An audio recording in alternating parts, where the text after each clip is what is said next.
I'm Olivier Simonis. I'm the co-founder and CEO of Qualifio, based in the neighborhood of Brussels in Belgium. And I'm Gilles Lenaerts. I'm the country manager for the Nordics region. And today, together with Olivier, we'll be giving a short webinar of the experience we have with FMCG customers and how they are being successful using our platform.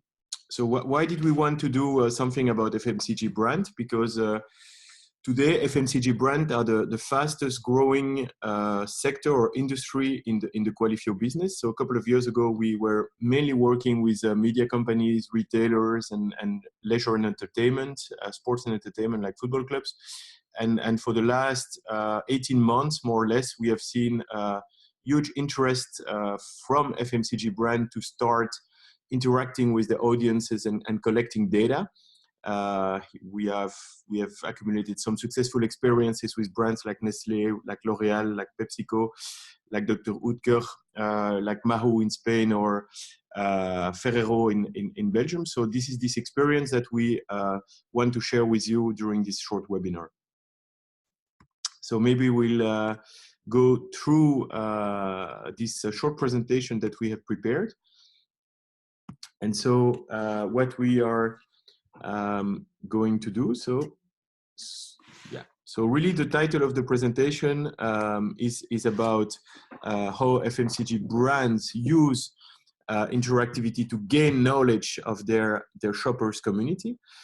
So we're going to quickly go through a few market trends that are impactful and that are really influencing the way that FMCG brands are bringing their data marketing into action. We're going to quickly present you what do we mean by interactive content, what does it really, what kind of activity does it cover. Then we're going to go through two very concrete cases. One is Dr Oetker and the other one is Nestlé Purina. Then we will finish by sort of concrete guidelines, how it could possibly work for you, and finish by Q&A that you are really welcome to ask your questions to us. So let's start maybe by a very brief introduction about what we do and who we are. So we are basically Qualifio. We are a company based in Belgium with offices in Paris, in Amsterdam, in Madrid, and in Cologne, also covering quite heavily the Nordic markets.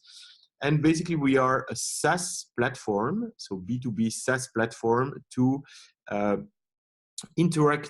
our clients to interact with their clients and collect data. So how does it work? Our clients access a SaaS platform. They have access to about 50 type of interactivities that they can easily create without any technical knowledge. They choose where they want to publish the campaigns. The campaigns can be published on a website, on a mobile application, via programmatic, via display ads, on a mini sites, or of course on social networks.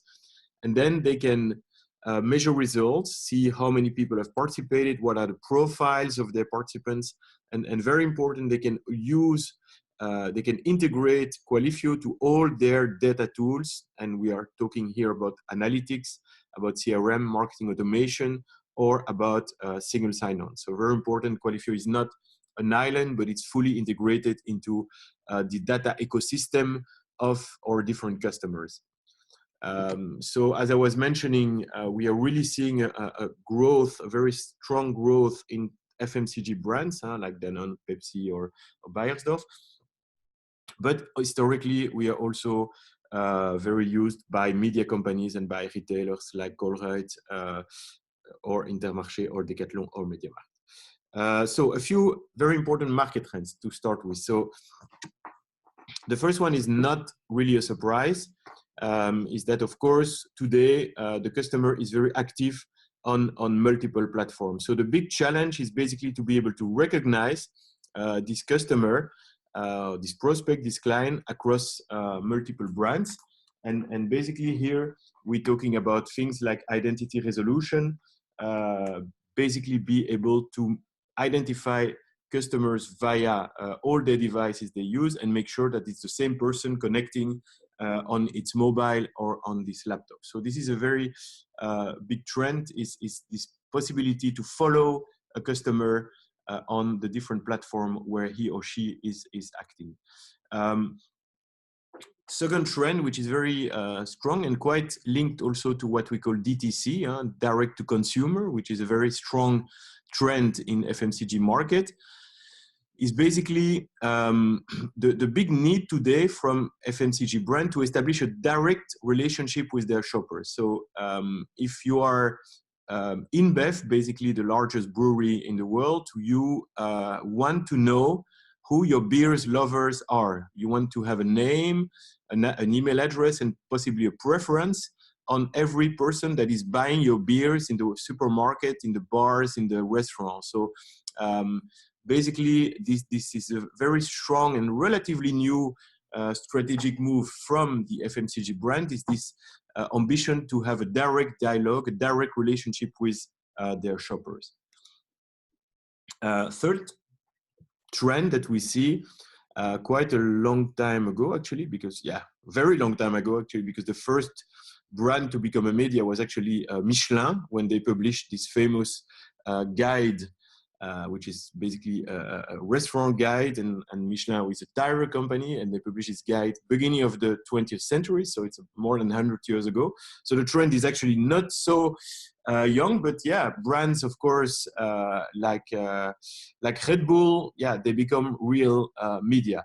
With our customer, you have Dr. Oetker, and when you see their website, they have all kind of recipes and tips, etc. They really become kind of media around their own product. So brand become media, they have content, they have community, they want to engage with their community, they want to publish meaningful content to their community. So that's quite an important trend.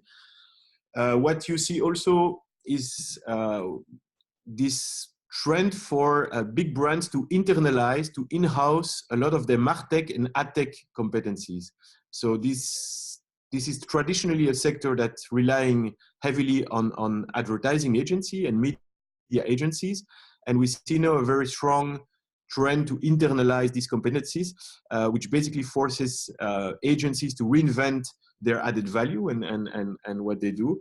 But you see here an example of basically PepsiCo building a full in-house media buying department. So that's quite a very important trend that we see in FMCG brand, which is not always easy when you see the complexity of the MarTech and AdTech ecosystem. We have now more than 5,000 companies or 5,000 platforms or applications composing this ecosystem. So sometimes it's really hard to know what kind of tools or platforms are the best fit for your needs.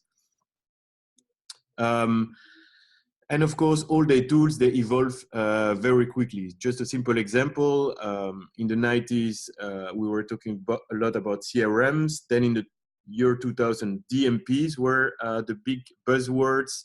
And now the new buzzwords for the last 2 years has been the CDP, and the customer data platform, which is a bit of a combination between the DMPs and CRMs.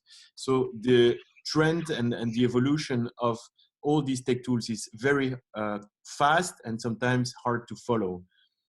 All that makes it, all these tools and the specialization of all these tools makes it absolutely key to be able to integrate the different systems. We see that most of the marketeers within big brands, they see integrations of different tools as the most challenging barrier to their success. And for example, one of the main problems still in big brands is the existence of data silos, which basically can be solved by smooth integration between the different systems.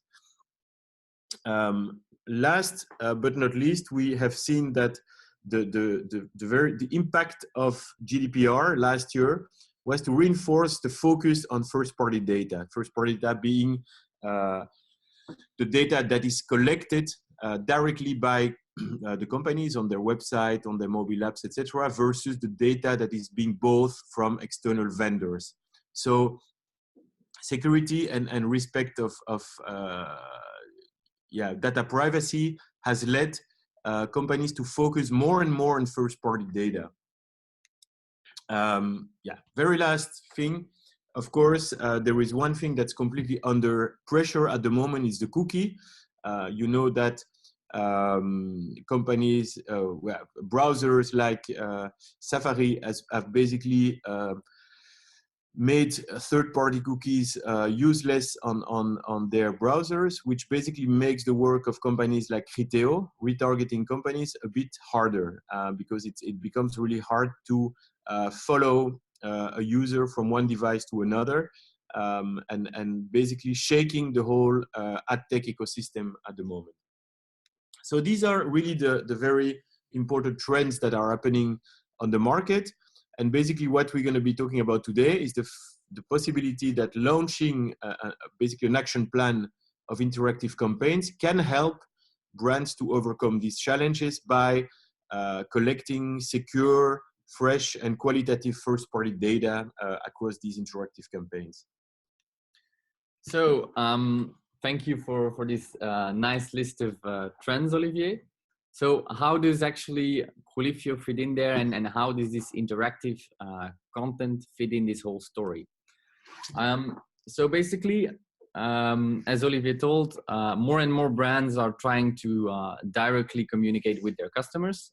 So before, one of the only means was going through radio or TV ads. Then afterwards came Facebook, but they started limiting their reach. Then basically people decided to start buying target groups from external parties, but basically laws like GDPR and e-privacy are also limiting these possibilities. So there is really a need right now to go into a direct communication with the customer. And basically, we believe that interactive formats, and these can be very, very simple things like very simple quizzes and polls, games, or user-generated content, where a user basically really engages and uploads his own pictures and videos and shares it with his friends, can be a way to basically build a connection with the end consumer. Because as I mentioned, we have this nice law of GDPR now. Basically, step one is being able or being allowed to communicate with our customers. So later on, we'll see that this whole GDPR consent or permission is one very important aspect of how Qualifio and how these quizzes, games, and contests can help you gain those. But also the next step. So basically, the goal is not to become a spamming machine and to get a lot of consents or opt-ins, but also to get to know your customers better. So to know, for example, what type of customer you have in front of you, to personalize the communication you send to them afterwards. So that's basically how we see that all these different formats could help a marketer be successful in 2020. And as Olivier said, basically now there's so many very complex tools that actually we see that this platform is actually a very easy way to put different marketing, CRM, social media departments under the same umbrella and let them basically by working each on their own goals, still focus on the same data collection journey.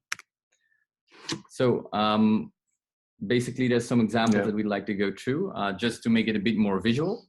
Yeah, for example, this is a Dorito, nice Dorito example. This is a campaign launched by PepsiCo, the PepsiCo brand Dorito.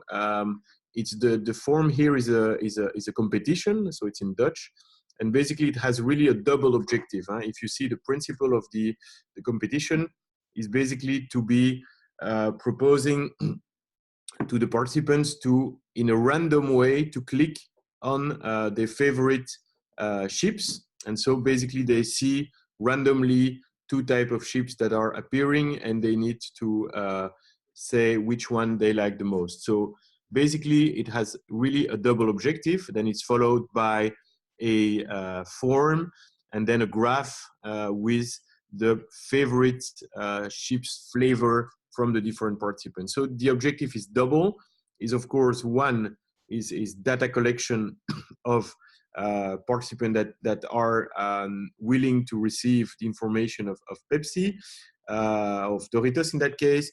And two, of course, it's a great market research because Pepsi can get a feeling of which flavors are the most favorite or the most liked by the community. So double objective for this campaign: community building, but also market research. Basically, when we look at other examples, we have now Lay's launching also competitions, polls, surveys, etc. We have also a brand like Lay's launching also trying to make the most of their sponsorship of the Champions League together with their partner MasterCard, and also launching basically games, animated games here under the form of a Bonto game. So the formats are quite innovative and diverse in what these companies can do to basically engage their audiences and get to know their users better. Here an interesting case on the right side is basically Nivea together with a retailer Kruidvat in the Benelux. They had to get a unique code on the Nivea boxes, input the unique code on the action, and based on the unique code and a sort of an instant win mechanism, they could win personalized Nivea cream boxes with their pictures into it. So they had to upload a picture in the process of the competition, and they had the possibility to win a couple of hundreds of Nivea boxes. So this is typically an action that is also linking the physical product together with an online sales activation. Here story with Nesquik, where basically it's very visual, and Nesquik, under the form of a memory game, can present a new products that they are launching. So if we look at why would a brand or FMCG brand launch a series of interactive content formats like competition, like quizzes, like photo contest, like personality test? Well, there are a couple of reasons. The first one is, of course, branding is be top of mind of the community via social networks, via mobile apps, via their website, via their blogs, even via their physical product. So branding being top of mind. The second is, of course, capturing data, and there are different type of data that you can be capturing. Of course, opt-ins, people that are subscribing to newsletter or subscribing to receive promotion offers based on their segment, on their preferences. Well, personal data, of course, name, first name, last name, email, etc. Always, of course, totally GDPR compliant. The tool is pretty strongly equipped in terms of GDPR functionalities. The third thing is preferences, basically preferences about the type of Dorito flavor that I like, the type of product that I feel like consuming. And the last one being intent data, which is very powerful marketing type of data, is do I have the attention to go skiing this year, to buy a new car, or am I more a traveler traveling on my own or with my family, for example? So this is very strong data that will help future personalization and more targeted communication, like we will also see in the Purina example. And last one, we talk about sales activation, really growing the sales by, of course, raising the performance of direct marketing activity through personalization, but also by launching activities like couponing and sampling. For example, if you look at couponing, Qualifio is integrated with GS1 certified couponing providers like Icodata or Sogec in France, which is basically makes it possible to transform a competition, for example, or a personality test into a couponing distribution activity. and we basically see that when we look at interactivity, interactivity can be used in every single step of the shopper journey. Yeah, by starting to bring visitors and yeah, prospect to the site of apps, helping them to gain product knowledge, and then yeah, moving to the conversion stage via the distribution, for example, of unique code and samples. So really across the funnel, the shopper's funnel, you can find an interest in launching these digital interactive campaigns. If we go very quickly to the doctor, I'm looking at the time. How good are we doing? Okay, okay. If we look at Dr. Oetker, for example, so Dr. Oetker has been a client for about 1.5 years in Belgium, or yeah, about 1.5 years. And if we look at a couple of examples, well, we start with a quote from Valérie de Flandre. She's our contact person at Dr. Oetker as digital media coordinator.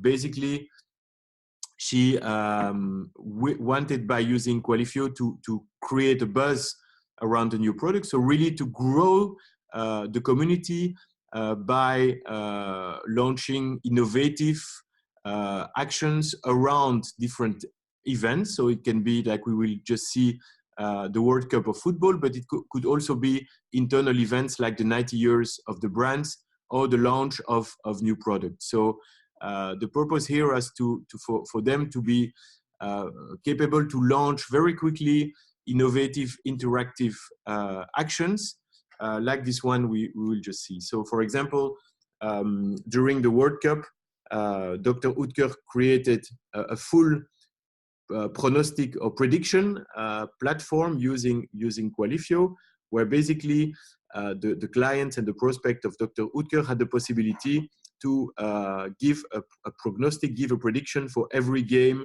of the Red Devils in Belgium. So the objective was really to promote the product. You see that the campaign is very visual. It really makes you feel like eating a pizza right now. Personally, a PizziAmo product. Increase online and offline sales, and of course increase the engagement with their community. So the concept was unique in the sense that all participants were potentially winners. So they could win either a Samsung TV, but everybody was winning at least a discount coupon on the product of Dr. Oetker. So basically it's very attractive when you know that if you enter a competition, you will be in any case winner of some kind of prize. So that was quite interesting. Basically the results were pretty interesting. Around 15,000 participants, nearly 7,000 new profiles collected, from which a big majority were basically opt-ins. We're really giving an opt-in to the brand. So this is one of the many campaigns that Dr. Oetker is launching using the Qualifio platform. What's interesting is a lot of these campaigns basically have a unique code on the product and a unique code that people need to use to be able to participate to the campaign, which is a basic Qualifio feature. That makes it quite interesting, and that comes back to what I was saying at the beginning, this ambition that the FMCG brands have to have a better knowledge of their community. Basically, if you go into a supermarket and you buy a Dr. Oetker pizza, Dr. Oetker doesn't know you. You're an anonymous because you're basically client of your retailer. With that kind of mechanism that really allows a FMCG brand to get to know with a first name, last name, email, who the buyers of their products are, and really progressively build up a community. So Dr. Oetker is really doing a great job on that by launching a couple of times a year. So we're not talking about 1 or 2 campaigns a year, but probably more like 10 to 12 campaigns per year. So really in a sustained way, build progressively their communities of buyers. Nestlé. All right, so the second story we're zooming in on today is about Nestlé. So basically they've been a user of the Qualifio platform for a while too. They have, as you see here, more than 20 brands. So we're not going to talk about the overview. No, we're going to zoom in on one of their departments, which is the Purina brand, the pet care brand, as you can see here. And we're going to zoom in actually on one very specific campaign that they launched in partnership with their agency Doggo Friends. So that's also important to know that we basically agencies often also work inside the Qualifio platform for their brands to be able to launch a creative campaign that basically feeds the CRM or the data tools they're using. So the goal of the campaign here was basically to challenge dog owners to take an ambitious picture of their pet with the Purina product. And each week, a winner would be selected and would get a bag of Purina products. So very nice. So here you see a nice picture of the campaign. Again, very attractive campaign.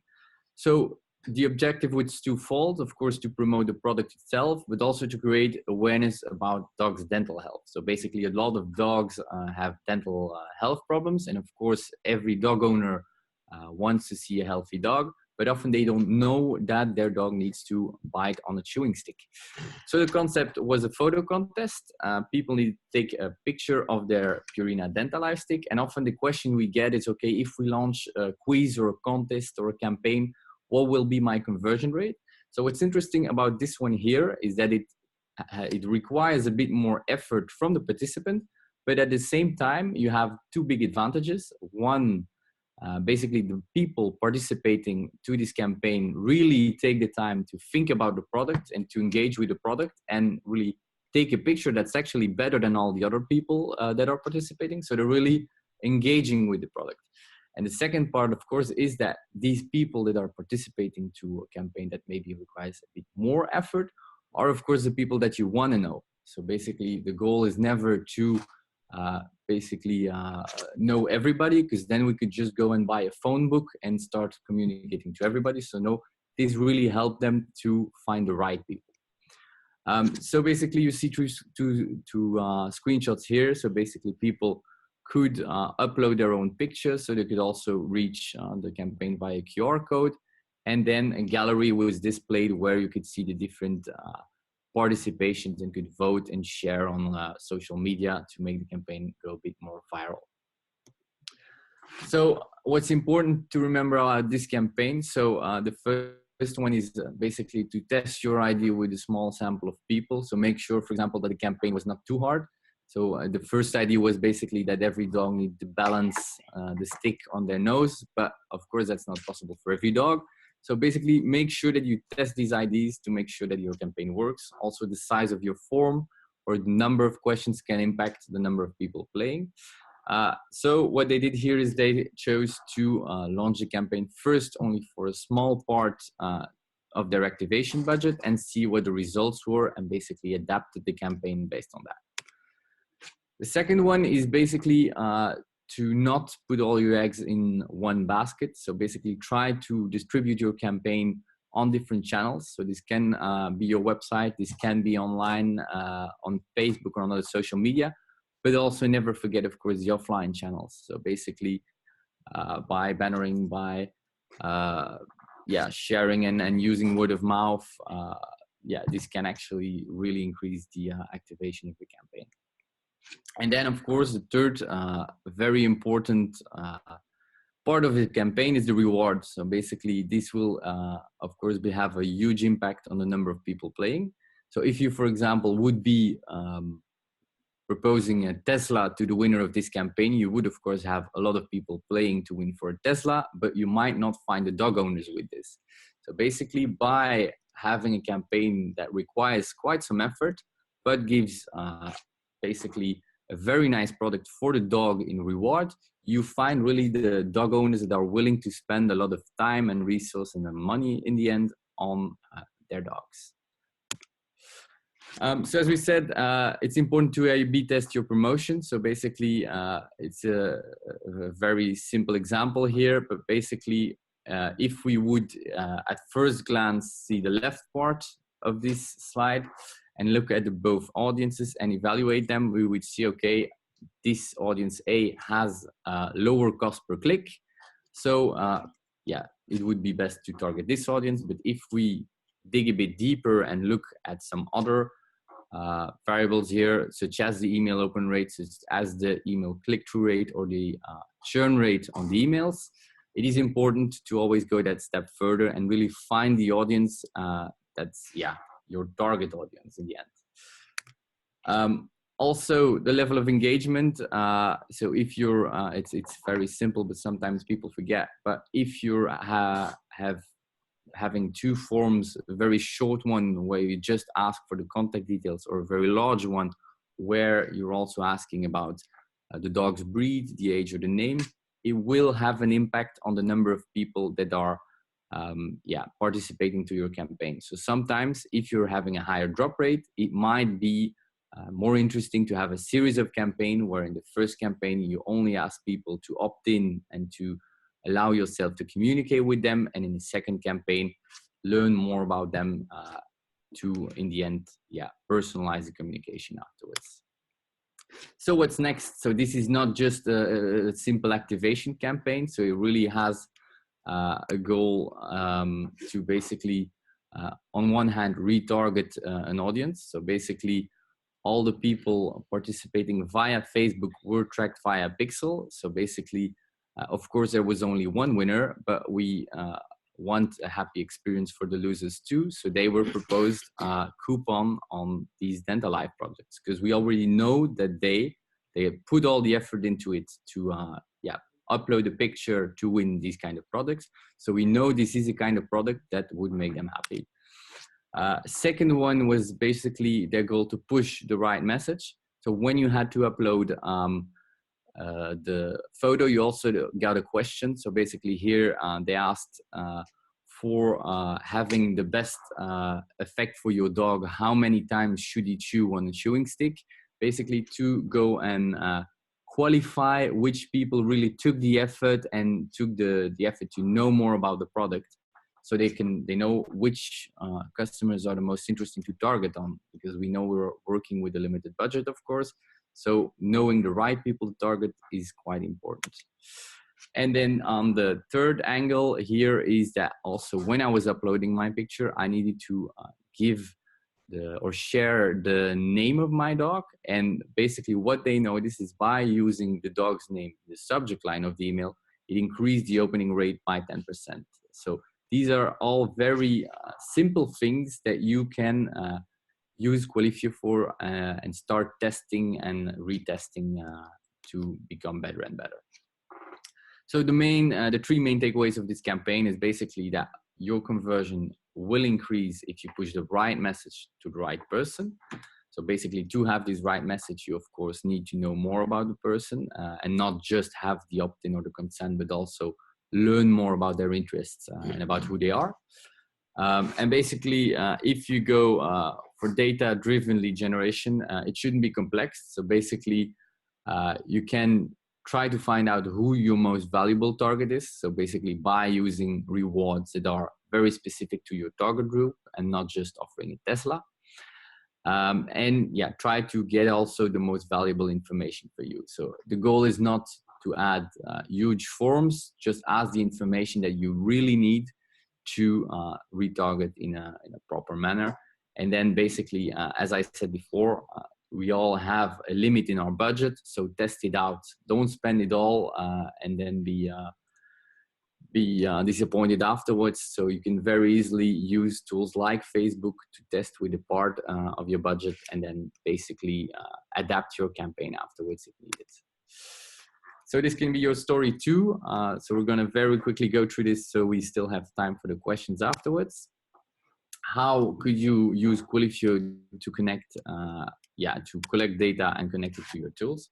So we take here the same Dog Smile campaign.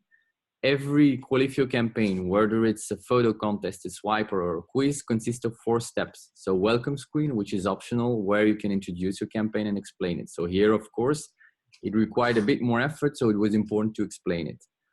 Then there is the question part, where indeed here we asked a bit more about the knowledge of our participants and also to upload their photo.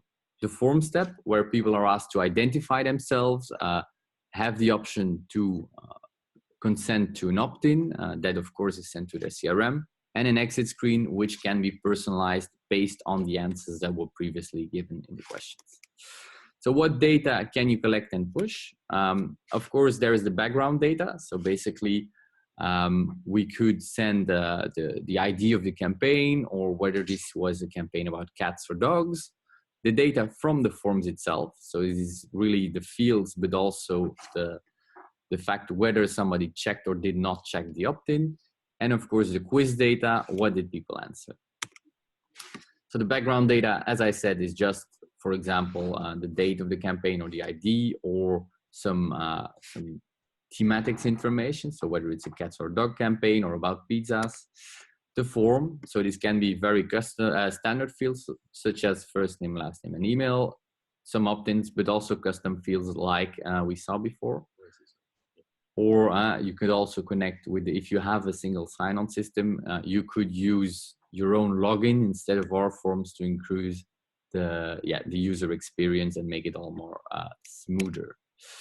And then lastly, the questions and the profiles. So not only can we see here what people answered, but also in which type of group they fall in, if you're, for example, using a personality test to segment your participants. So why do we propose to use a platform for this? Because basically, especially in this case, for example, for FMCG brand, their core business is not building platforms. So basically, there is, of course, a limit in time and resources. We have a lot of integrations with different systems. So the goal is never that data stays inside Qualifio, but as Olivier explained, that it goes to CRM or marketing automation, a DMP, or wherever it needs to go. So the time to market, so we have a very flexible platform, easy to use, and in basically a couple of minutes, you can push out a campaign on your different channels at a low cost. And basically, we are also there to guide our customers with best practices, inspiration.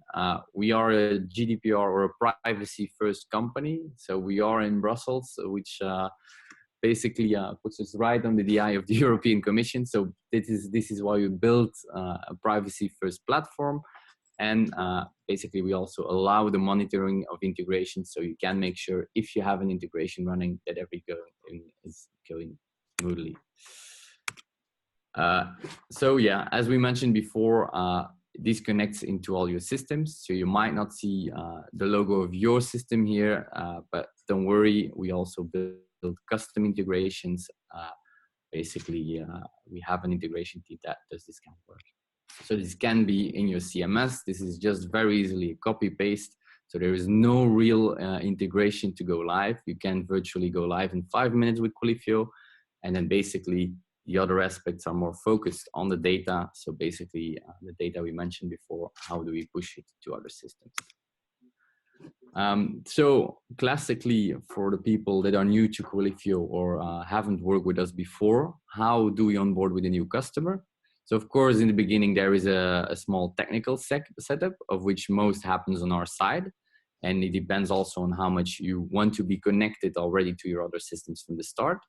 There is a functional setup. So we make sure that all the users are in there, that they have the right roles and rights, and that your forms and your opt-ins with the right legal consent are already in there.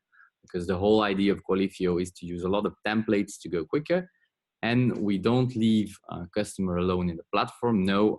So we start with the training, where not only we focus on the use of how to create a campaign, but also on the goals for the first couple of months, and have a, let's say, a dedicated customer success manager that will also follow up after the first months to see how people are reaching or not reaching their goals, and basically to realign on those. So that was it, and I think we now have time for questions. Not share the screen anymore. So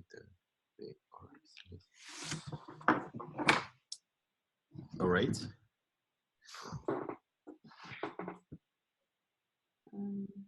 So we're just reading the questions that were already sent. There are no questions right now. Okay. Okay. You can ask. Yeah, if you want to ask question, you can either raise your question orally, or you can also post a question in the conversation of this the Zoom call. So there is also a little chat conversation that you can use to raise your question if you do have some.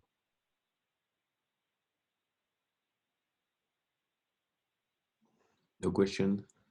There was a question from Valérie. Of not having lottery situation.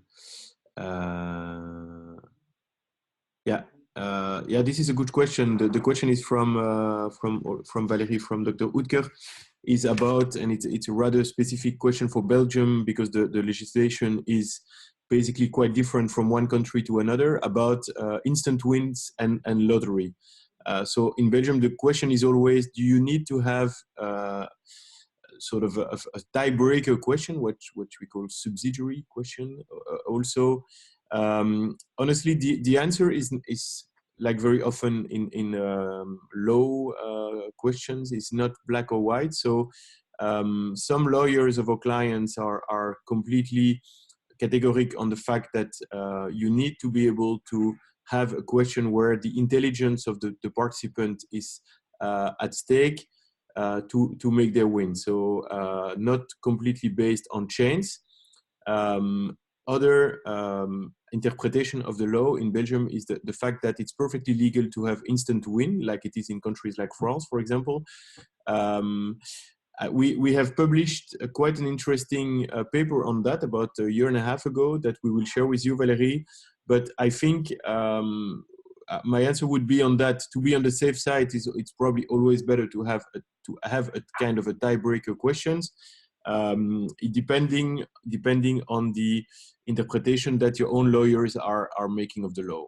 From my interpretation, is actually not illegal to do an instant win, even in Belgium, where it's really not so much common to do.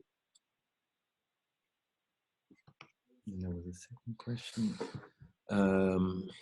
Here, Marion from Nestlé, one question on photo content from Purina. How does community management, picture control works? Is it done at client level? Yeah, here there is, of course, in Qualifio, the possibility to moderate the pictures that are uploaded. So there are two ways to do that. You can moderate a priori, or you can moderate a posteriori, which means that yeah, you can moderate before the pictures go live, or you can moderate after they are live. So depending on the level of risk or sort of yeah, brand safety you want to reach. In this case, I think that the moderation was carried out by the agency that organized the competition, that is to say Dog of Friends. But it can be, of course, done by the clients directly. We generally don't do that for our clients, moderation of picture, because it's really linked to the sort of the corporate guidelines of particular clients. But yeah, probably one day we will have a kind of artificial intelligence engine that will be able to moderate automatically the picture based on certain criteria. But yeah, we did a video upload and we moderate before go live. Yeah, this is of course the safest way to do it, because then you don't run the risk to have. And I think if you're a big brand, of course, like Nestlé, you can absolutely not run the risk to have any kind of compromising picture on your website. So it's probably much safer to do it a priori, that is to say before going live.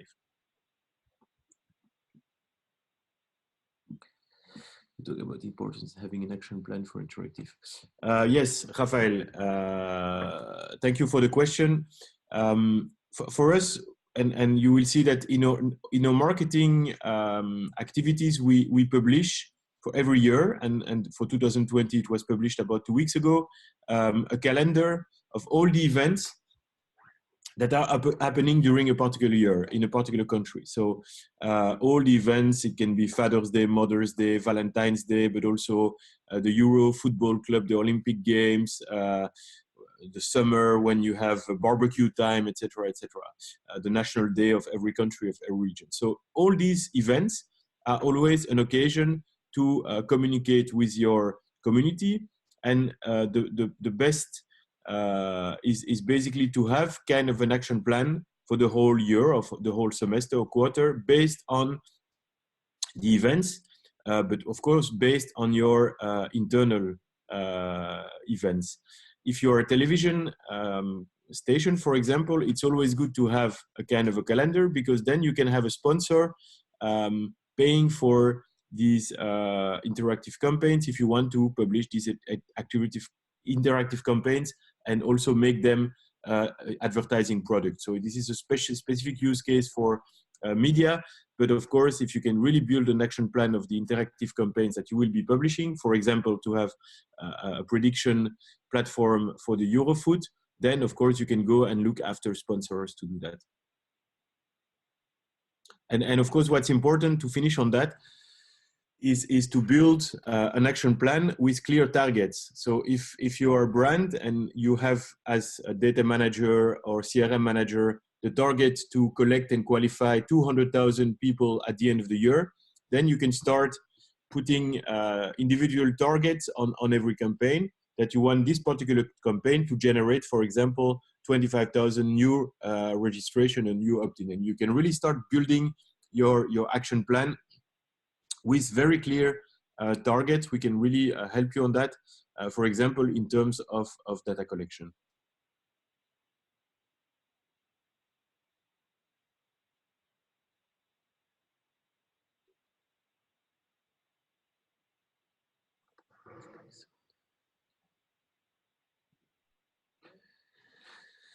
I don't understand what is a good redemption. 2-3% as no benchmark.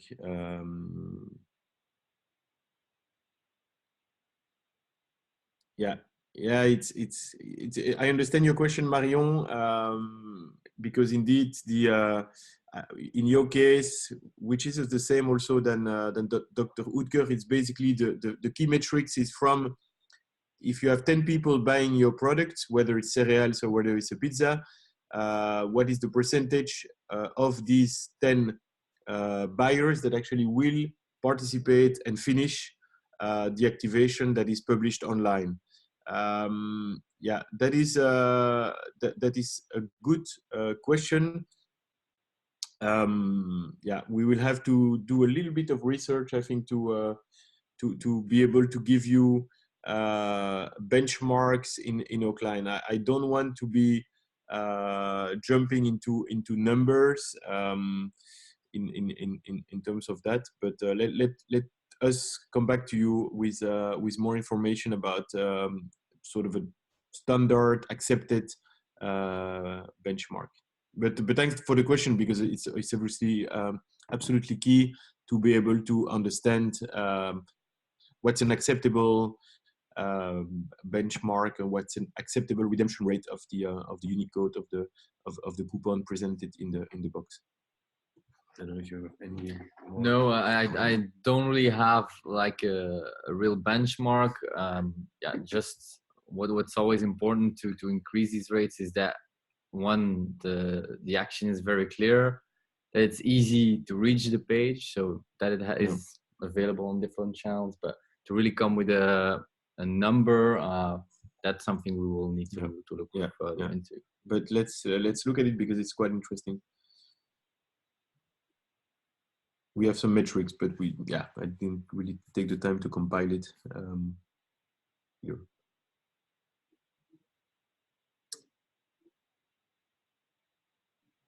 Any more questions? Okay, perfect. Thank you, Marion.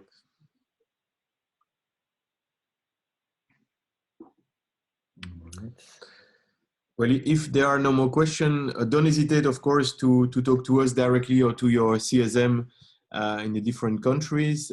Thank you so much for taking the time to listen to us. We hope that it was useful for you.